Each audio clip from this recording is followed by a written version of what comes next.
Mga kapuso, pila ka mga mangunguma nagapreparar na sa ilang mga talamnan sa pagsugod sa pag-ulan-ulan. Bagyo nga magasulod sa PAR, magapabaskog pa sang habagat nga magadala sang pag-ulan. Si John Sala nakatutok live sa Cabugao Norte, Santa Barbara, Iloilo. John?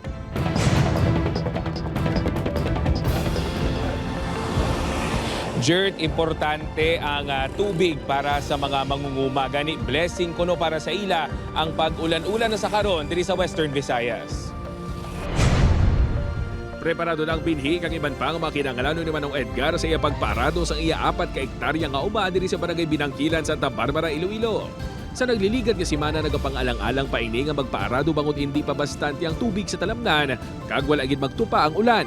Apang pilak adlaw na kuno nga nag-ulan-ulan ilabi na kun hapon kag gabi. Gani kumpiyansa na ini sa pagsugod sang pagtanom sang humay. Uran mo lang ang gakuan mo. Sa uran lang kami gakuan ba?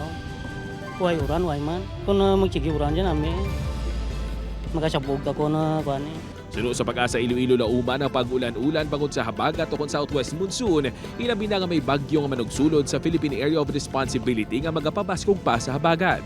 May mga pag-ulan gid kita and most likely siguro na possible pa na siya mag-continue up until early next week. So ano na lang siguro no ang may mga pag-ulan kita nga gina-expect kapin pa sa weekends. Dugang pa ni Baron, apisar nga may masobra 80% na nga magasugod ang El Nino sa bulan sa Hunyo, normal ang rainfall sa Visayas. Posible nga ma-experience na mamunog na pag-ulan. During rainy season may El Nino kita.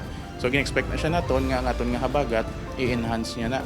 So kung may enhancement kita sa or nagakusog ang aton habagat, may frequent rains kita. And hindi na siya actually nga mga pag-ulan nga na-experience siya naton sa mga taginet nga na siya, totality, mamunog ni siya, mga rain showers, mga thunderstorms. Ina mga pag-ulan, balasar nga pwede siya makatugas ang pagbaha, landslide.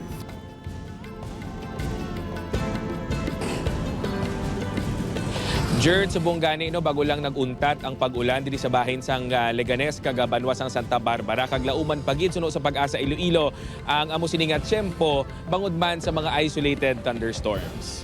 Jert? Madamo gid nga salamat sa update, John Sala.